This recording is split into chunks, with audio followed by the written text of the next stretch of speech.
Hello everyone, I hope you all are well. Today we're going to be going over how I rotated the cores graphic type and how I animated that and how we exported it. This was from a comment from Ria in a recent post, so thank you for the comment.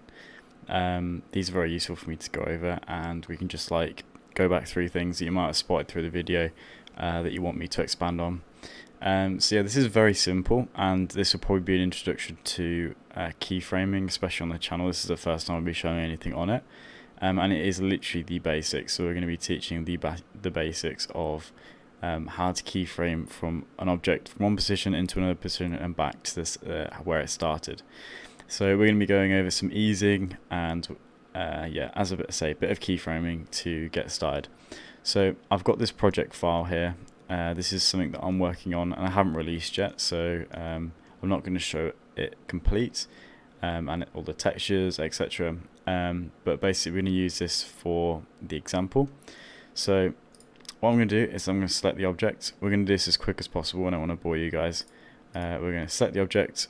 We're then going to go to Control A and we're going to reset the rotation and scale. This will apply the rotation scale to where the object is set. We're then going to go over to the object properties. We're going to be using the z-axis today to rotate onto, and we're also going to be using the timeline as well. So you should have a timeline. If not, just go to timeline in this section down here. We're then going to go over to the z-axis and click this little white dot on the right hand side. Make sure your guider is on the first frame. We're then going to go to frame 60. And we're just going to put in this little section here, we're going to put in 30 degrees for now. As you can see, the object rotated 30 degrees. We're going to then click the hollow diamond, making sure we're on frame 60. We're then going to go to frame 90, and we're going to, 120, and then put in 0 on this. And as you can see, the object resets to its original position. And then going to click the hollow diamond, make sure you're on frame 120. And as you can see, we've basically done the very simple, the real beginners section of keyframing and how we've done that. So if we go to frame 0, you can see that it goes from here to 60, which is the 30 degrees, and then back to the 0 degrees on the z-axis. So we're going to go to frame 1, click play, and as you can see, we get a slow rotation. Yours might not look like this. Yours might look a bit as if it stops suddenly or it starts suddenly. So what we're going to do to fix that is we're going to highlight all of the keyframes. We're going to right click, go to interpolation mode, and we're going to go to Bezier.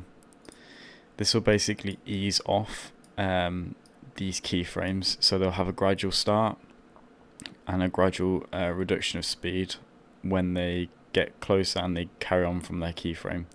So that's basically that. This is what the cores animation was for the keyframe. It's quite simple, but it does the job.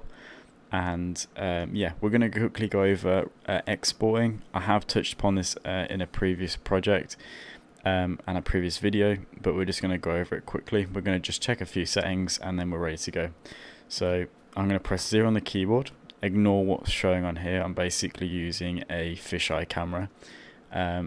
Actually, I'll put it through into render. So I'll go to frame 0. This is what I'm working on. We're then going to go to the render settings. We're going to make sure denoise is selected, and we're also going to go down to where it says film and make sure film is checked. Where it says transparent, basically check that mark. We're then going to go to the output properties. We're going to go down to this section where it says output, and we're going to click this icon folder here. Basically, I want you to make a folder which you want all the frames to go into.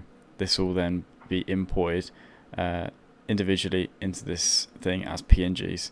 Make sure your compression is also set to 0 as well, because usually Blender likes to set it at 15% when you start up a new project, just so we don't get any compression on your files.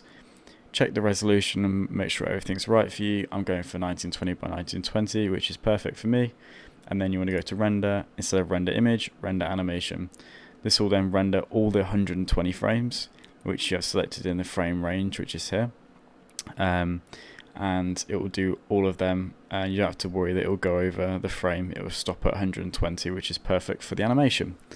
So hopefully that is everything covered for how to basically animate this a piece of typography and object very simply, and it's a beginner's tutorial for keyframing. It is literally the surface of keyframing. So if you guys would like to know any more about this and me to carry on with the idea of animation keyframing, please let me know. I'm also got a video coming up next week, which is exciting, about more Chrome type. So make sure you subscribe for that. And also check out, there's another video on how I make this stuff, how I make Chrome typography, how I render these, how I set up the lighting, how I set up the scenes. So yeah, go check them all out. There will be a link in the description. So, okay, I'm going to end this video here. I'll catch you guys next week for a new video, and I'll see you soon. Bye-bye.